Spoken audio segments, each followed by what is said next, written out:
Hello and welcome back to Sharks Happen. On today's show we are going to go over swimmer, we're going to go over a couple divers, one of them's lobster fisherman, surfer, and we're going to end the show with just a completely crazy attack in which there's no injury to the people and this shark goes after multiple people. Stick around, this is going to be a great show.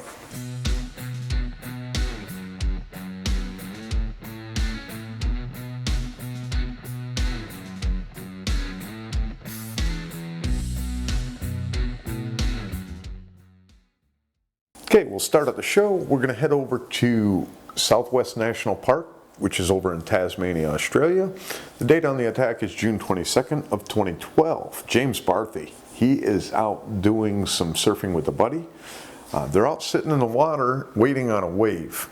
He says he's sitting there and they don't say the distance from shore or the depth of the water, but suddenly he says that he is hit, knocked off of his board. The shark came up, hit the board, knocking him off of it, and then it bit the nose off of his board, bit the full nose off, and swam off, obviously. Instead of getting on his board, his buddy had a board, a long board. He got on the back of that and rode in. He ends up lucky in this one. Man, he gets out with a scrape. They think it might have been from a fin from the shark rubbing against him, I believe on his leg, but that's all he ended up with was like an abrasion from, they think, a fin on his leg. And they say this is a great white shark from 4.5 meters to 6. So 4.5 meters, you're talking about 15 feet. So 15 feet all the way up to 20 footer. That's a monster shark. And you know, he's lucky he got knocked off the board before the thing took the bite on the front of the board, because you never know where you end up once you're hit from underneath like that. And you know, that must have felt like a freight train again. So James Barthy gets out. Another one, minor injury, not by teeth, just by abrasions and from the denticles, and it sounds like from the fin itself, pectoral, I would think. And we will move on. Okay, now we're going to head over to Surfers Point, which is on Phillip Island, and that is in Australia. And the date is October 1st of 1989. John Benson, he is obviously in the water, but there's no details of what he was doing. There's no details of what happened, whether he was bitten, whether he was knocked off a board, what ended up happening there. Distance from shore, time of day. We have his name, and we know that the incident involved a white shark. That's all we have. So I'm going to put him in our books, his name, just like they have it in the other Go Sharks and everybody, and Shark Tech Survivors or whoever. Put his name in there and just have no details. And if I can ever find anything on John Benson, I check my archives. Cannot find anything. I check the internet for any stories on it, because 1989, you're not thinking that's so long ago. Can't find anything so far, but if I do, I'll be able to update that. So that one's just going to be John Benson's name, where it happened, the date it happened, and that it involved a great white shark. We'll move on. Okay, now we're going to head over to Dania Beach, and that is over in Florida. The date on this attack is June 24th of 1960. William Fay, he is 39 years old. He is a dive instructor, and he is out doing a dive with a friend. They were down diving, and they were on their way to the surface. Now, his friend, William, stayed about 10 feet below the surface while his friend went up to get a bearing, to figure out where the boat is so they could swim to it. So he's under the water. They're 2 miles off of shore right now. So they're 2 miles from shore off Dania Beach. William's 10 feet under the water in 70 feet deep water. And his buddy's at the surface, and it's 11 o'clock in the afternoon. So his buddy comes back down to about 10 feet and then starts swimming towards the boat. He starts following. Right when he starts following him, a shark actually hits the swim fins, and I don't even think it registered with the guy that was swimming that he was hit in the fins by this shark as it turned to come after William. So William's behind his buddy. The shark cuts both of them off, actually hits the guy's fins as it starts coming at William. And it comes at William and it tries to get him, but it stays below him at first. So he's about 10 to 12 feet below the surface, and the shark is about 2 feet below him, he said, circling. And as this shark is circling below him, so the shark's down there and doing circles, he could see that out of the one side of the mouth there was a hook. It was hooked in the corner of one side of the mouth, the shark was. And then in the other side of the mouth it was hooked too. And I believe there was a little bit of leader coming from the other hook. But the shark started coming at him, so now he had to start. First it started trying to bite his swim fins, because like I said, it's below him. And he says he was kicking the shark off. Now he says that he had a three-pronged, he called it a three-pronged gig with a wooden handle, and he started smacking the shark in the snout with that. Now he's doing all this while getting to the surface. He gets to the surface, shark is still harassing him. The boat is now 400 yards away. He finally gets the attention to the boat, and the boat comes over. He says as soon as the boat got there, that the shark was coming up for him again, and he made it up that ladder in one leap. He said that he was just up and out of that water. No injury. Continuous attack. It probably went on for minutes. And like I said, this could well be because the shark's got 2 hooks in its mouth. Maybe it can't go ahead and feed the way that it should, but it's a mako shark. Is this a 6 to 7 foot mako shark? It was identified by William Fay, and like I said, I don't even think the other swimmer, the other diver that was with them, even knew that that shark was after him. So he ends up 400 yards away from the boat having to yell it down, and it kind of reminds me of the tiger shark attack on that poor guy that was out I don't even know if he was spearfishing, because he had to fight that shark off barehanded. And no, maybe he did have a spear, but for a half hour he was bitten by a tiger shark, and for a half hour he had to fight that off because he couldn't get the attention of his boat. No. So that's the attack on William Fay. We'll put it down as an attack, not an attempt to predate, no injury whatsoever, 6 to 7 foot mako shark. Okay, now we're going to head over to Boa Viagem Beach, which is over in Brazil, and the date on this attack is May 1st of 1999.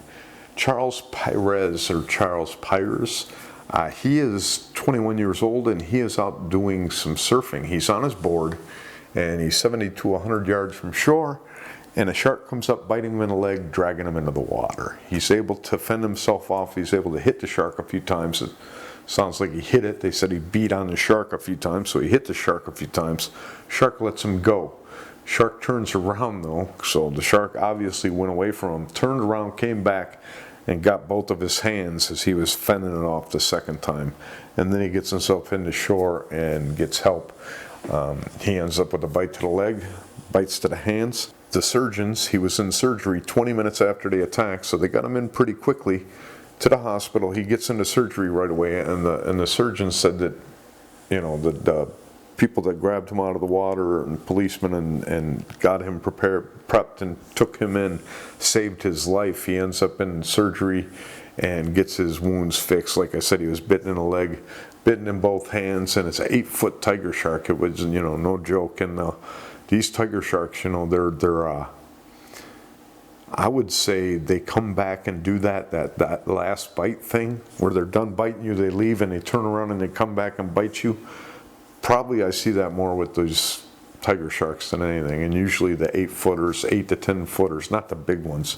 Big ones, you really got to watch yourself, because you get in the teeth of one of those and it's hard to survive.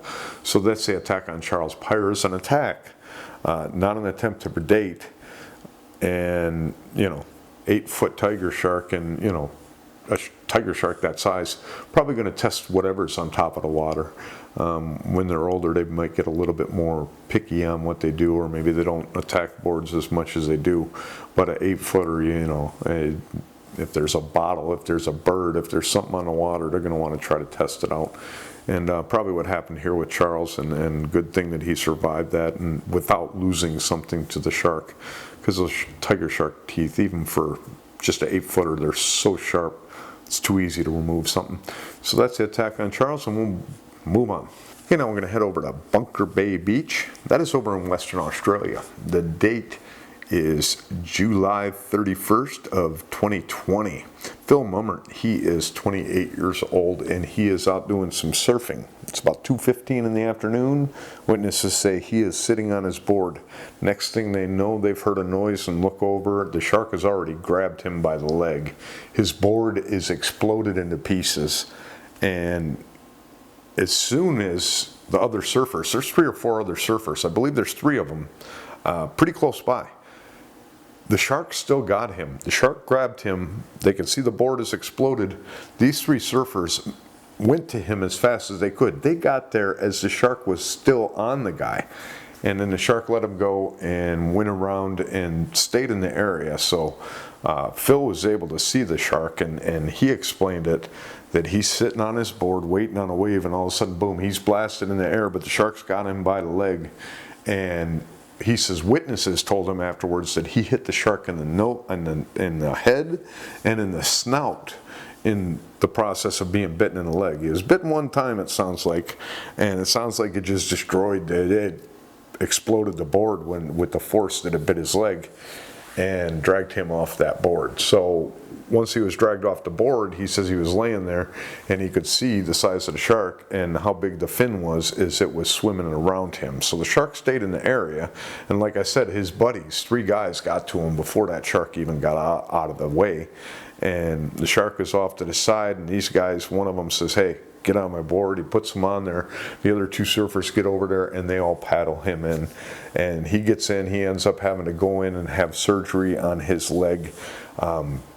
Bad wound to where they had to sew it up on the internal. So internal stitches, and then 63 or 68 staples to hold it together afterwards. So pretty bad bite to the leg, and you have to imagine that he's lucky to have the leg, and maybe it got him on the outside of it instead of right over the bone. But to destroy, to explode a board like that, that's got to be some force, and maybe that was done with the force of the board being hit by the shark also could be possible. So they said this was a 13-foot, 4-meter great white shark, so large shark. Big enough to do major damage, and he gets out of it lucky. Yeah, he had to have the internal stitches and the staples, but I didn't hear of any arteries, nerves, or tendons. Put this down as an attack, not an attempt to predate. 13-foot great white shark on Phil Mummert. Okay, we'll finish off our unprovoked attacks. We're going to go 67 nautical miles southwest of Andros Island, which is over in the Bahamas, and the date on this attack is December 11th of 2015. Richard Pinder, he is 26 years old, and he is out doing some diving, and he's in the water and he's diving, and he is attacked by a shark, but he doesn't know it, and he doesn't know it until he sees blood in the water. Swims to his boat. Buddy helps him up onto the boat, and they get him in and get him help. I believe it's his right arm bitten. So he's bitten in the arm, bitten in the right thigh, and also in his right side. So you're talking probably a couple bites, and he didn't know he was bitten until he saw the blood. He probably saw the shark because they know that it's a bull shark, but he was bitten twice in the side, and you could have gotten the arm when it was next to the body, which is what I think probably happened. So probably a double bite situation, and he got his arm in one of the leg or the side at the same time. Gets in and gets help and gets fixed up. But to be able to be bit and not even know it, and this is the issue, and that's when you watch some of these people that are in the water. If you watched a Brothers Island attack where those guys are around the shark and the shark kind of makes a run at one guy, and then finally it goes down to that next guy and bites him in the leg, it happens so quick. It probably stuns you, and you might not even see it. You might see the shark sitting there, and then the shark's still sitting there, and you've been bitten. And it sounds like that's what happens to some of these people. It sounds like that's what happened in this case. But to not know you were bitten. Now the other thing is when they had gotten in, they had seen on the propeller, the shark bit the propeller. And they assumed the shark bit the propeller, and I believe that's how they knew it was a bull shark. Bit the propeller and then went and attacked Richard after that. So he gets an attack, not an attempt to predate, by a bull shark, and we're just not sure what size. They haven't mentioned that. So that's the attack on Richard Pinder, and we'll get on with the end of the show. Okay, we're going to get to the end of the show now. Before we do, I just wanted to bring up the Search app. There's great whites up and down the coast, east coast of the United States, all the way up and down to Florida. There's a few of the whites that have rounded the corner that are sitting in the Gulf. A couple of them are down by the Keys still. But the cool thing, first, Ulysses, up right off of one of the beaches north of Myrtle Beach. There's Ulysses, and that's the closest one to shore. It looks like it might be about a mile or two pinging offshore. That's the closest one in, so nobody pinging real close to shore anywhere that I see other than that one. That one's the closest one, and it's a mile or two off the shore. Now, the cool thing is for the first time I see a hammerhead shark is tagged, and it is pinging off Cancun. So it's down there, getting its sun, having its vacation. Probably had a long, bunch of work time, and finally gets a few days to go and enjoy some vacation time. So it's at Cancun. BP Armstrong is that hammerhead's name. It's a great hammerhead, a giant hammerhead, I would think, and cool looking shark, and the first hammerhead I've seen on the Search app. So that was cool to see. Wanted to update that, and then we'll finish off the show. We're going to head over to, this is Miss Despo Christensen, Despo Snow Christensen, and this is a couple days after Christmas. Where was this? Bondi Beach. Oh man, New South Wales, Australia. So December 21st of 1960, yeah.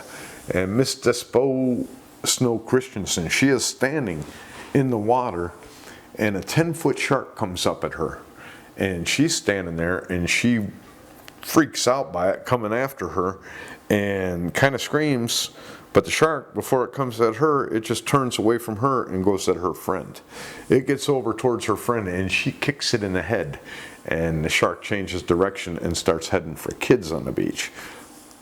20 kids reportedly running out of the water as a 10-foot shark, unidentified the species, is coming at these kids after it made a run at Miss Despo Christensen and her friend, and the friend kicked it away, and then it headed for the kids.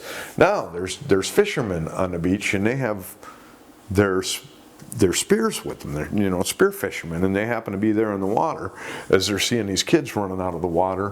One of them spears the shark, and that keeps the shark from being able to get the kids.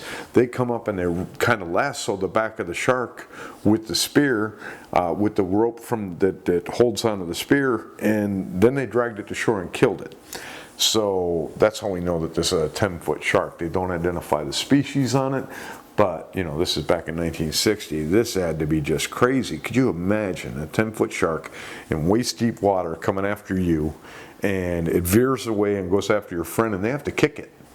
And to me, that sounds like a tiger shark, a lazily looking to bite something tiger shark, not a feeding tiger shark, one that you can push away with your head, when you're diving down with them, and you can just redirect them. If they're lazy like that, you can redirect a tiger shark. That's why it makes me think this might be it, is because she was able to kick it and redirect it, and a 10-foot shark is a pretty big shark. But to chase after those kids, that had to be a scary thing for them to go through, and good thing that those spear fishermen were there and made sure that nothing crazy ended up happening there. Good ending to that, to where nobody's injured. Shark, unfortunately, ends up losing its life, but hey, you ain't going to be able to go running after everybody when somebody's there that can do something about it. So good on that spear fisherman and the others that helped him wrangle it and take it into shore. And that's the show for today. I hope you enjoyed it. Hope you'll be back in a few more days for another episode of A Bunch of Attacks. But until then, if you go into that water, you are much more afraid of those sharks than they are of you.